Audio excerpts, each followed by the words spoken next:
with the IRS. Because dealing with the IRS is definitely a tedious task at times, we go above and beyond. Instead of you handling that, you can go on your jobs and be confident that it is handled here because your paper is our priority. As a small business owner, I use ASBE Business Center throughout the year, not only for my tax prep, but I utilize them for my accounting and record-keeping services as well. So you should give them a call.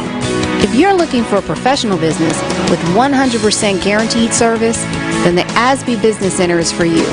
Call us now at 843-856-2867. The ASBE Business Center, where your paper is our priority.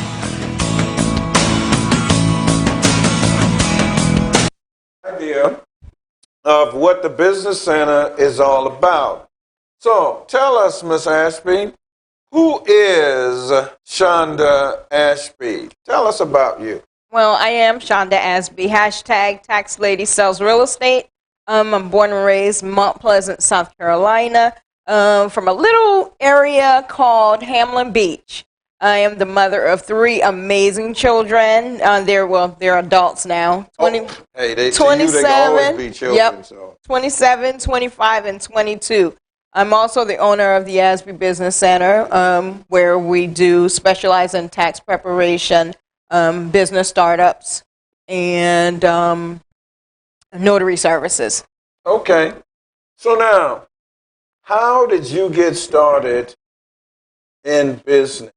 Woo! Well, my first business was actually a beauty salon. So how I started that, I got started in that is from, I think I started out at 18. I was a hairstylist and working and paying booth rent. And somehow, I've always been a numbers person. So the booth rent, the adding up the numbers, it just made more sense to start my own and invest in myself. And with the help of my dad and one of my uncles, who was a contractor, and he's deceased now, but they built an attachment to my home, and I started the beauty salon, which eventually I added the office to it, and it went from there. Now, why was your first business a salon? What was it that prepared you or encouraged you or made you feel as though that was a business that you could start? Well, I started in high school, started taking the classes when they were offering them at Burke High School, and I kind of liked it.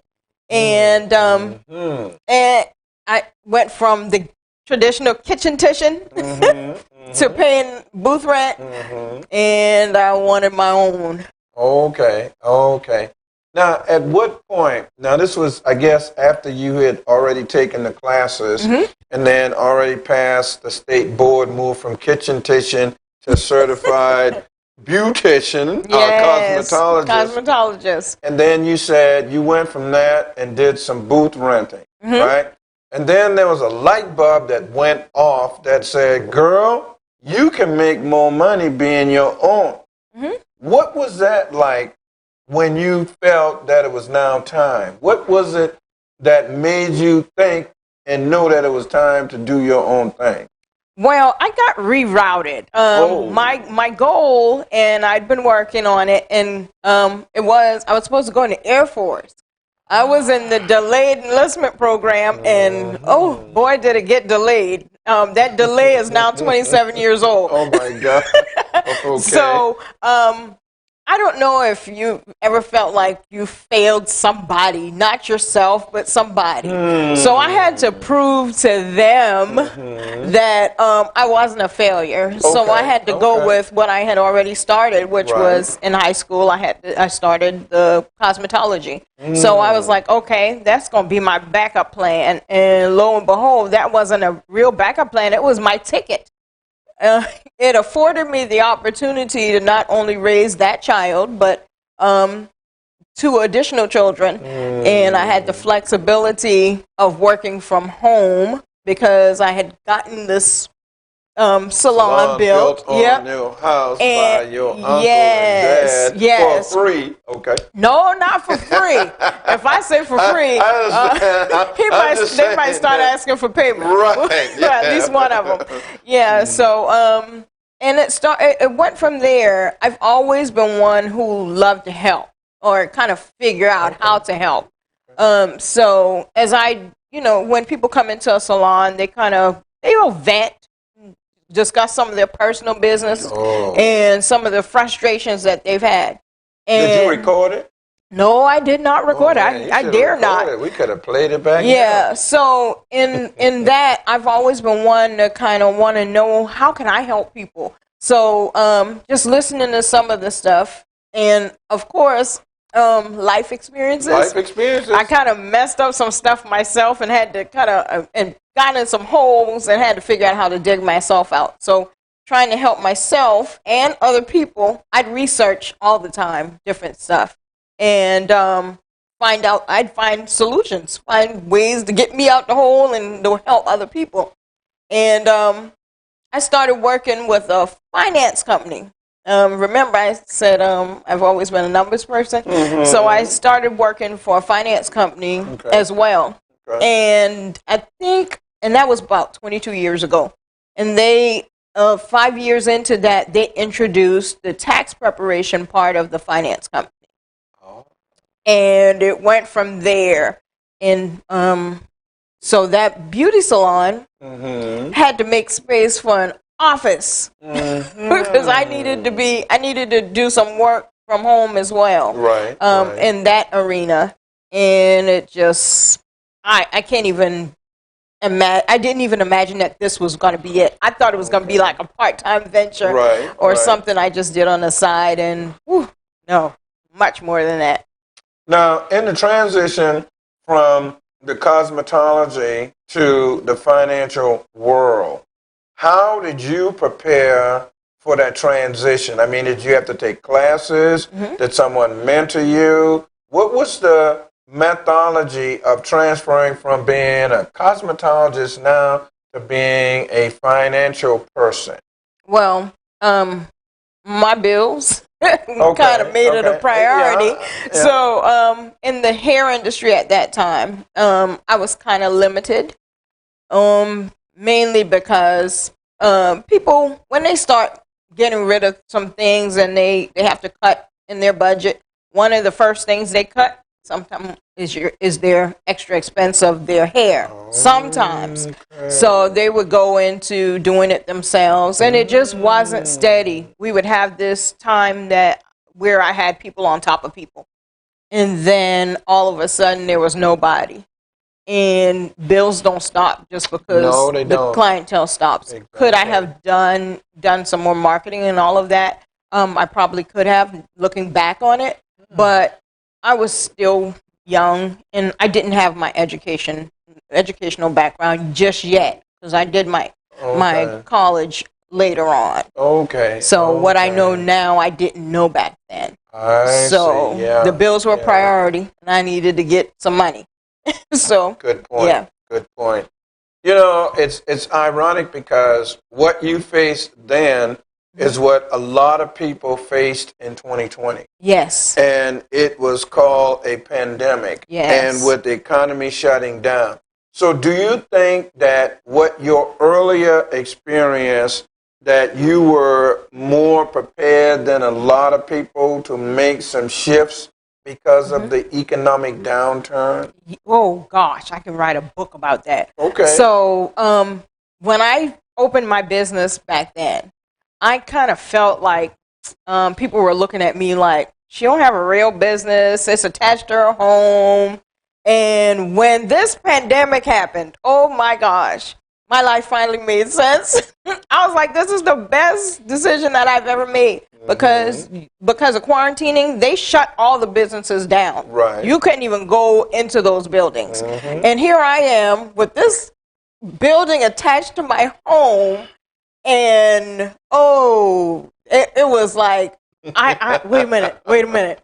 So this thing that I created almost, let's say, at that time it was like 18 years. Okay. 18 years ago as almost a kid myself. Right, right. And that I thought that people didn't take serious. Now these people's businesses and offices are closed down. They're shut down trying to figure it out. And I can just walk out one door and around to another door and do my work. And it was like, I see the light. Yes, you do. Yes, you do. You know, it's interesting because sometimes people start businesses out of necessity. And, of course, with that, if they are not John D. Rockefeller or Jeff Bezos, they don't have a lot of startup capital. Yep. So in order to be able to start their business on a minimum, they will do a home-based business. I mean, I run a home-based business. I mean, my studio here is located on the same lot where my home and my office is. So I understand, and like you, last year when everybody was shut down, we were still broadcasting because all I had to do was come 2 buildings over. Yep. So that, and then the second thing is that not all businesses require a storefront. Some businesses don't require, and because yours was one that you could do out of your home, it made it prudent and smart that you did not step out there. And it may have taken something like this to show people that, hey, this was a wise decision, and I'm certainly glad you're glad, and your clients are glad that they could still come to you when everybody else was shut down. Yes. So what do you think now is one of your greatest advantage as having gone through your earlier learning and now your current learning? Where do you think you now are the strongest as a result of that? My strongest probably would be in my organizational skills, because, and I would say that mainly because when you're just starting out and at a young age, you really don't know what you're doing. You're winging it, and after a while, and seeing stuff, seeing how things turn bad for other businesses, because I was always wanting to watch the news, and I'd be like, oh, I don't want that to happen. And so I had to figure out a way. And one of the main things was confidentiality, which my business is centered around, from the people, because I have access not only their taxes, but I handle a lot of people's personal affairs. Ooh, so when it comes down to that, I have access to people's not only their identification, but their bank accounts and all other sorts of stuff. And being in a residential area and always surrounded by people, you have to love what you do. True. And know where the balance comes in at, and how you can how it's so easy to lose it all. True. So there is no person, no man, no thing that could be worth me losing it all. All right. So I had to get organized, number one. Okay. I had to understand the seriousness of when they say that file cabinet should be locked. Right. Security is everything. And it just makes people, when you handle the little, they'll give you the lot. Right.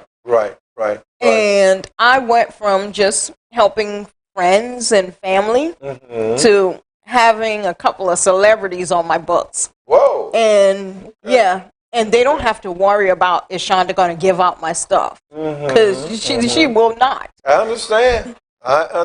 You're in an industry where integrity, honesty, and due diligence is extremely important. So now that you understand that, but let me kind of back up, because I want to make sure that everybody understands that out of necessity, you moved from being a cosmetologist and into the financial realm. Now, once again, how was you able to do what you needed to do? I mean, did you have some financial training? Did they send you to a course? Did one of the people from the company came in and help you set up the business, kind of mentored you until they felt that you were now capable to do what you needed to do? How was that transition made? Well, I've always had a full-time job, Okay. a full or part-time job alongside of my self-employment. So my background is very diverse. So, I started out in small lending. Okay. I've in bookkeeping Okay. and financial aid, auditing. All that's my background. So as and taxation. So while I'm operating my business on the side, I also have a business. I'm also working for somebody else's business that's offering training. Okay. All right. Yeah, you have to do your trainings for those. Okay. Because what I know sometimes happen, out of necessity, we have to do what we have to do. Yes. When opportunity opens that door, we have to go in. And sometimes we are less or more prepared for that opportunity. And I just like to emphasize to people how people take advantage of opportunities because it might present itself to them. And a lot of times it's easier for people to say, well, I don't know how to do that, so I'm not going to do that. And it is through you explaining that you had a background, that you were working full-time in that area, so it was easier for you to smooth right on into the financial world. And then, of course, someone that does not have that, then there is the University of YouTube, there is Trident Tech, there's adult education at the high schools. So there are ways in which people can get trained for the future. But a lot of times people will come up with excuses. Oh, I can't do that. Oh, I don't have the time. Oh, that's not for me. And all the time they drowning like hell. Yeah. You know, and expecting now for someone else to come in and save them. You've got to save yourself first. In other words, when you're on the airplane, they tell you, you put your mask on first, then you help other people. Because if you are helping other people and don't have your mask on, guess who's going to end up dying? You. So now that we've got and established how you were able to make that transition. Now, once you got into the financing, what then brought you to the conclusion that now maybe I can stop doing kitchen and cosmetology and go full-time into finance? What was the thing that made it you now going gung-ho into the financial? Well, number one, I'm one person. Okay. All right. So there was no way possible that I could be all in at the salon and be all in over here. Right. So I had to weigh my options. Okay. One was giving me quick money. But one was giving me money along with benefits and networks, connections, other connections. Okay. So one of them got had to slide over. I still own the salon, and because it's a part of, once you create a business, you should still keep it as a part of your legacy. I have a young person growing up right behind me.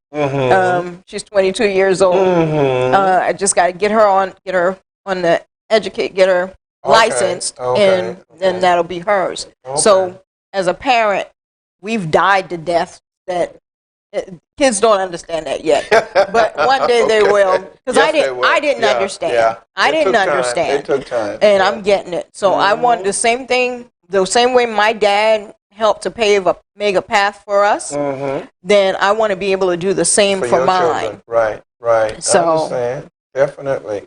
Now, we are in the financial, we are working in the financial, we have our own businesses in financial. How did you begin to grow that business? What did you do to grow that business? In other words, how did you get customers, clients?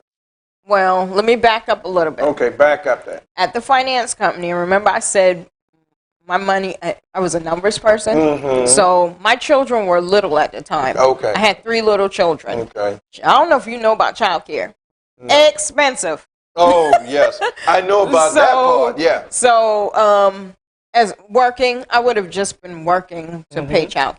True. But as they started transitioning into elementary school, my daughter had some issues that she needed. I needed to be flexible. Right. So I was trying to quit my job, and my boss was like, "No, we headed into tax season. Let me set you up at home." Oh. So okay. I went. So he gave me the laptop, connected me with the company that we were preparing for, and I went home to work, and he decided to split the proceeds with me. He said I could split the proceeds with you.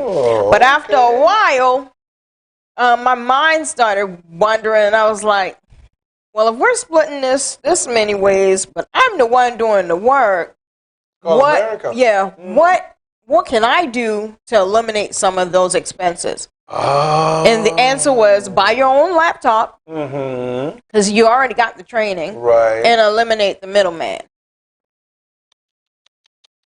I'm grateful for them and the opportunity, but that money got to make sense. It does. Yeah. And you know, that's the thing I think that drives a lot of people when they come to the realization that I am doing this for someone else, that I could very well be doing it for myself. Now, but we got to be very cautious about that, ladies and gentlemen, because we may have the desire and we may have the want, but guess what? We don't have the drive and the motivation. Because it's one thing to say, I want to run my own business, and it's another thing for you to have to get up early in the morning and stay up late at night and determine what you've got to do. See, everybody is not for that. Being self-employed is not for everybody, though everybody thinks that they should be. Yeah. But if you do not have that internal drive and are not focused enough, you're just wasting your time. Yes. And because you're wasting your time, you are also wasting other people's time as well. Yes. But see, you recognize opportunity and you were motivated enough to be able to take advantage of that. And that's why a lot of people go into business and don't stay in business long. Yeah. So how long now have you been in the financial and tax business? Next, coming up in this coming year, will be 20 years. We'll be celebrating 20 years. Whoa. Yeah, 20. And you know, most businesses, as you probably already know since you handle people's stuff, between 3 and 5 years, most of the businesses that started are no longer in business for various reasons. And typically, it's because they found out it's not the thing for them. Yeah. Right. So now we've got the tax business. What else does the Ashby Business Center do for businesses? Okay. Well, Ashby Business Center, if I can help you, I'll connect you with some people. But if I take individuals who have a vision, who have a dream of owning a business, and I sit them down and do some consulting, and I take them from start to, is this really what I want to do? Can I handle this? And make sure they understand the checks and balance system and the taxation part. Because sometimes we just don't understand. We really don't. We think it's all about getting up and putting these flowery stuff on social media, and then we forget that there's a real business behind that social media presence. It's good to say I started a business, but what does that entail? Number one, I want to go back a little bit when we said start the business from home. Right. My business was it was at my home location, but it was another structure added. So I had to go through planning and zoning. I had to go through an architect to get to draw out the scale drawings for the landscape and for everything that zoning required.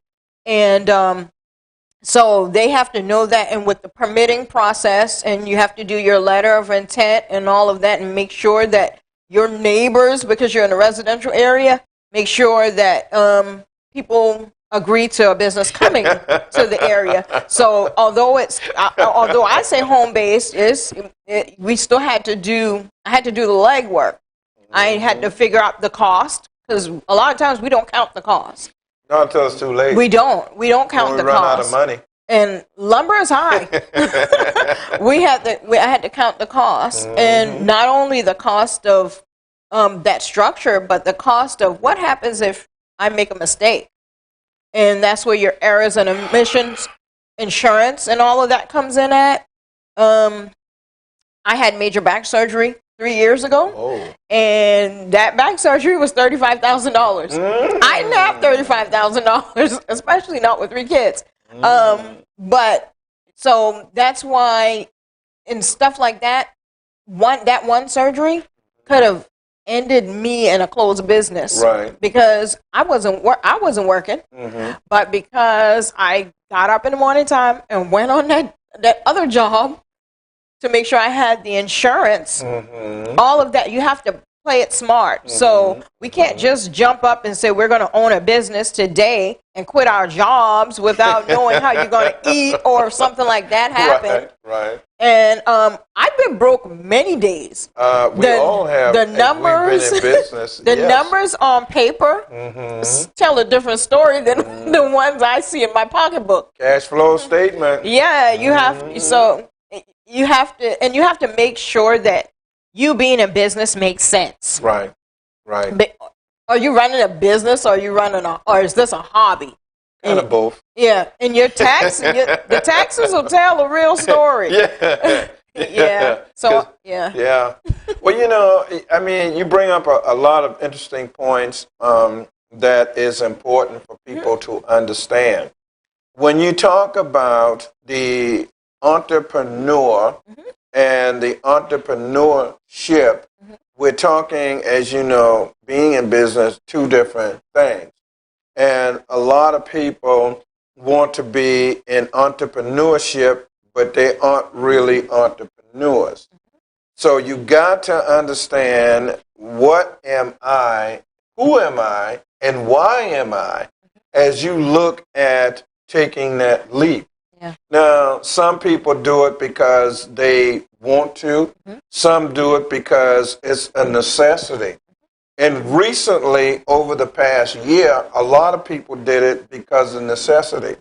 They realized that at a drop of a hat or a bad economic time, they could be unemployed. Yes. And so that begins to ring the bell to people that, how vulnerable we all are, even if we have a business or we don't have a business, because even those that had businesses, if the federal government hadn't set up ways in which to either loan them money, give them money, or make it possible for them to get money, they would be just as bad as the person who was working for someone and that person had to shut down their business.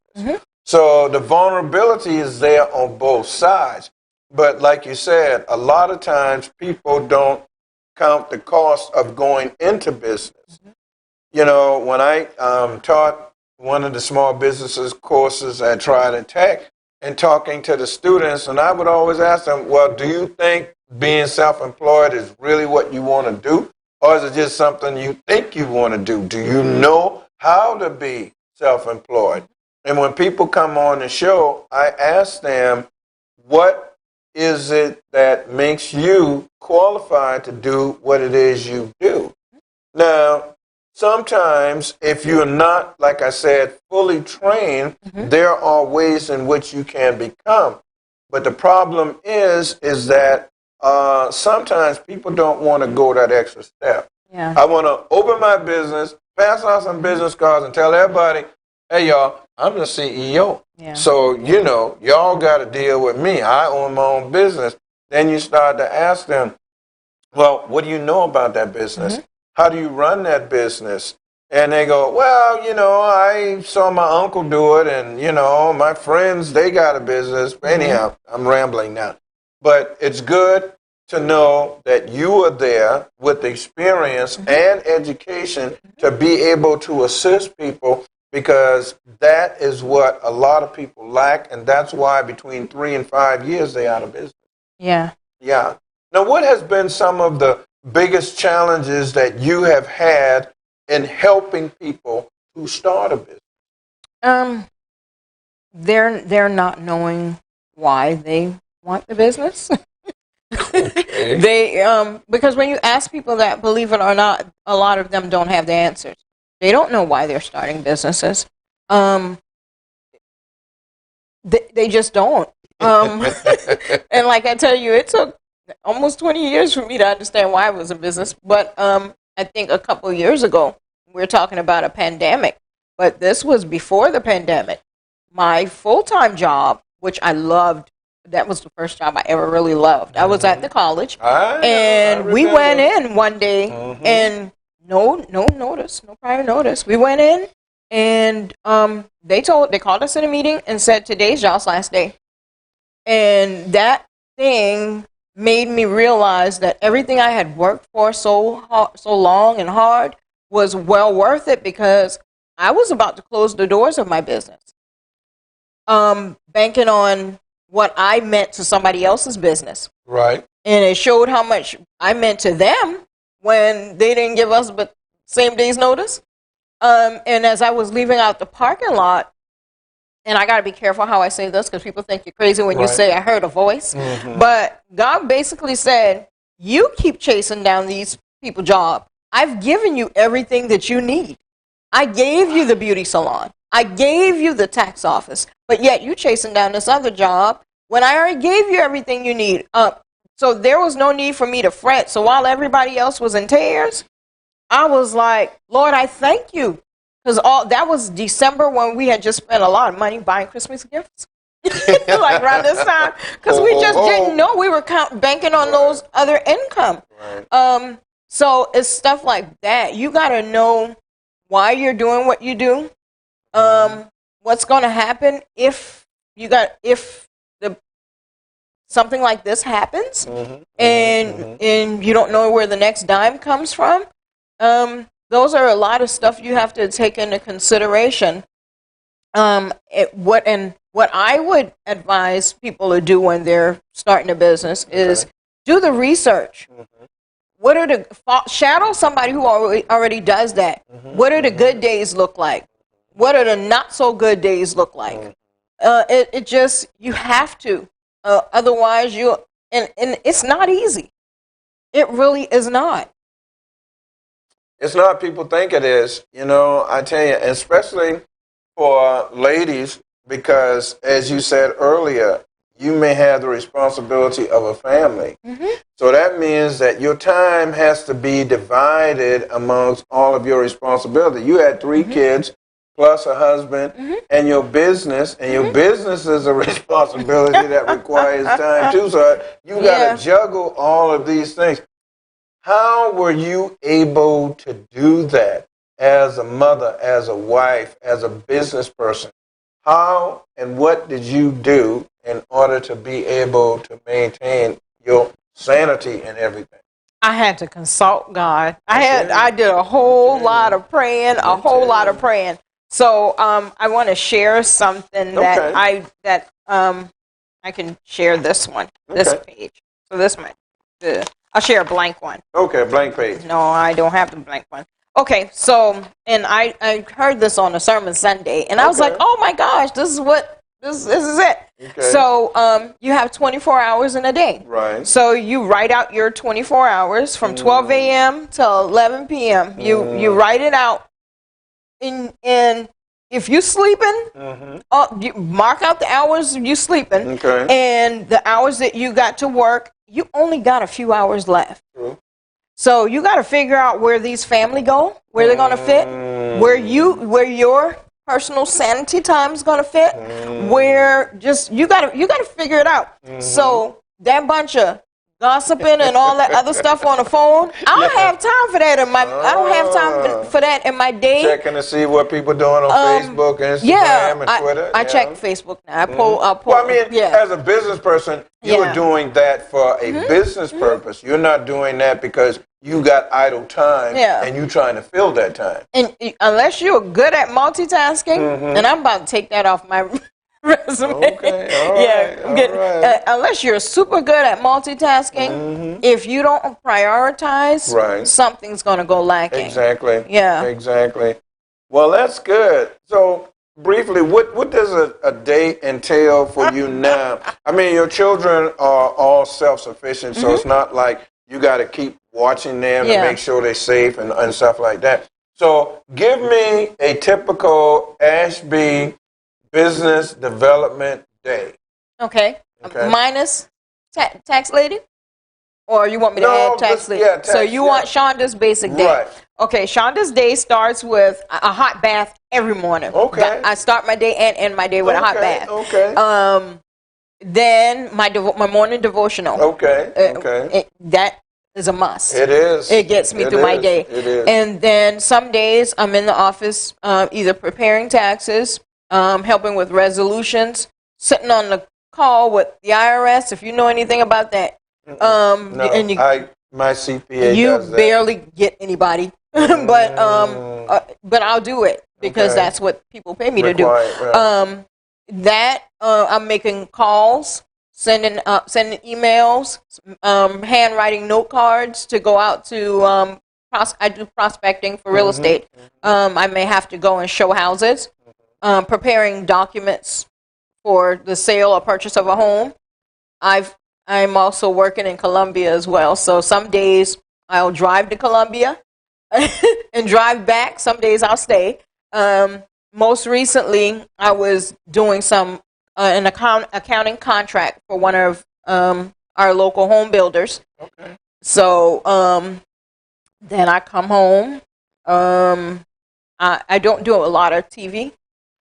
I'll read sometimes. I'll read or get something in. And my bath, eat my bath, and back at it the next day. All right. We are just about there, but I'm going to go to the last one. We started with the cosmetology, we went to the finance, we went to the advising, and now we're at the real estate. Yes. Tell us, why did you decide to go in a real estate business? I always wanted to do real estate. My dad had been, he'll build, rent out, do it over again. He's been doing that for years. Okay. And I've watched him. I've helped do his contracts and everything before I even got licensed. But I couldn't afford to be a realtor because I didn't know when you don't know when you're going to get paid. You have to sell something before you can get paid. Okay. So I never had the opportunity to just do that. And then once I got the opportunity after the kids were grown, and then I had help, I could have stepped into it and found that, when you have that light bulb goes off and you're like, this is me. Oh my gosh, my life makes sense. The real estate, the taxes, the tax portion of it, the contract portion of it, and the clientele base. I just used the people that I had already met over the years, my family, friends, clients from my salon, and just started sending out stuff and asking them to tell people about me, and I absolutely love it. Okay. Now, you gave me the background as to how you got into it, and also the back as far as how you are successful in that business. What's different about what you do in the real estate business from your previous business? What is the one differentiation between those businesses and your real estate business? I don't know if it's operating it. I think it would be in the licensing phase. because all the rest of the stuff I fretted over them a little bit. Anxiety just stepped out, and when it was time to take the test, it was like aced it. Okay. That real estate beat me. I'm saying, did you take the real estate classes? Yes, I sure did. Okay. I took the classes, and I consider myself a smart student. However, when I got to take that test, oh my gosh, that thing fought me. But I was like, I always believed that if something fights you like that, either it's not for you, or when you get it, you're gonna be a beast. So I'm getting there. I'm trying to beast it. Now. I know some beasts. Okay. I don't want to call no names, but I'm watching y'all, and I reach out to some of them, and everybody I've come in contact with, they've been willing to share. Okay. So I'm getting there. I'm getting there. I'm still in my first 2 years. Okay. So and I've done well. Okay. I can do way better. Whoa. Okay. Yeah. Now, is that going to take away from your time in your other business? Of course, like I said before, you're one person, and that's why right now I'm working on developing my team. Okay. And my team would be for both businesses and for a nonprofit that I'm developing. Okay. So I can only do but so much with just me. Right. But I can create a team that can make sure the Asby Business Center and my real estate all are thriving. Now, what would a team look like? What would a team be comprised of? We got you at the top, and then where do we go from there? Admin, because you got a lot of paperwork on both ends. Okay. I already have another preparer that works alongside me, so I'm not. So that's another. So I can do taxes in my sleep. So just having that admin person. My son is working on getting his. He's getting his education part where it comes to the marketing. Okay. And another one is IT.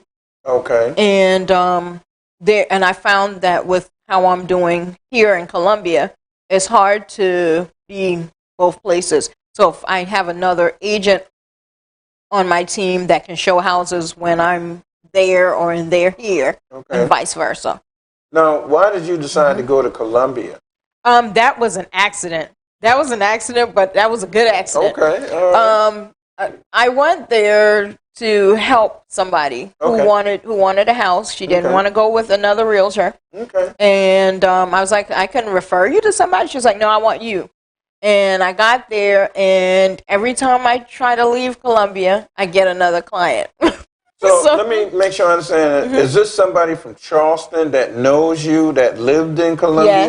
Yes. And they wanted you to come up because they trust you and wanted you to help them? Yes. Okay, so this wasn't somebody that contacted you from Columbia. No. This was somebody from Charleston who was buying a house in Columbia. Well, she hasn't even purchased her house yet. I ended up working with, she's still looking. She's not in a rush. Right. And I ended up working with other clients while there. Okay. So as that seed started, it started growing. Okay, wonderful. Yeah. All right. Well, Ms. Shonda, I've tied you up long enough here. Now, is there anything else that you would like to offer to someone that's going to go into business or that's already into business that you think is important? I know you gave us 3 important tips. But is there anything that you can now think of that you would like to say?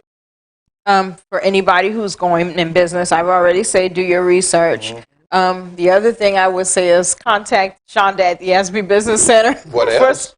And let's just sit down and chat, and I can help you. How do we contact you? The easiest way to contact me is 843-303-1237. 843-303-1237. You can find me on Facebook under the Asby Business Center, LLC, or on Facebook as well. Tax Shonda H. Asby with Agent on Realty, and Tax Lady Sells Real Estate on Instagram. And you can also look up my website, www.asbybiz, 2 Z's, ASBYBIZZ, asbbusinesscenterllcproperties.com. All right. Give me that phone number again. 843-303-1237. Give me that website again. www.asbbusinessproperties.com. And that Facebook, because you know we're going on Facebook. Shonda H. Asby with Agent Owned Realty and Asby Business Center, LLC. Well, Ms. Shonda, once again, you're proving to the audience that we only talk to people that know what the hell they're talking about. I hope so. If they don't know what the hell they're talking about, I don't waste my time bringing them on here. I waste their time listening to them.